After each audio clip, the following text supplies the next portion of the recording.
आज आपण या मशीनवर ज्या विविध अशा अटॅचमेंट वर्क होल्डिंगसाठी वापरल्या जातात त्यापैकी डिवायडिंग हेड अर्थात त्याला इंडेसिंग हेड असं म्हटलं जातं आणि या इंडेसिंग हेडच्या सहाय्याने आपल्याला गिअरवरील दाते त्याचप्रमाणे कटरवरील दाते असतील ड्रिलवरील फ्लूट त्याचप्रमाणे रिमोवरवरील फ्लूट पाडण्याकरता या डिवायडिंग हेडचा अर्थात इंडेसिंग हेडचा वापर करतात.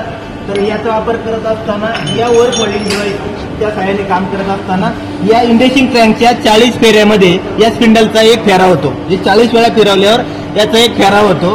त्या प्रमाणात आपल्याला जे दाते पाडायचे त्यासाठी त्याचा उपयोग होतो. त्याचप्रमाणे याच्या पाठीमागे एक 24 होलची किंवा 24 स्लॉटची एक प्लेट असते. त्या 24ला भाग जाणाऱ्या संख्ये इतके देखील आपल्याला दाते किंवा भाग पाडता येतात. आता या ठिकाणी आपल्याला चौकोनी जॉब बनवलेला आहे. तर या ठिकाणी 24 होल आहेत, 24 स्लॉट आहेत. त्या 24ला 4नी जर भागलं तर 4नी भागल्यानंतर 6 होल प्रत्येक वेळेस इंडेसिंग करत गेल्यात या जॉबवर चौकोन तयार होईल. अशा प्रकारची ही कामे करण्याकरता या इंडेसिंग हेडचा अर्थात डिवायडिंग हेडचा उपयोग केला जातो.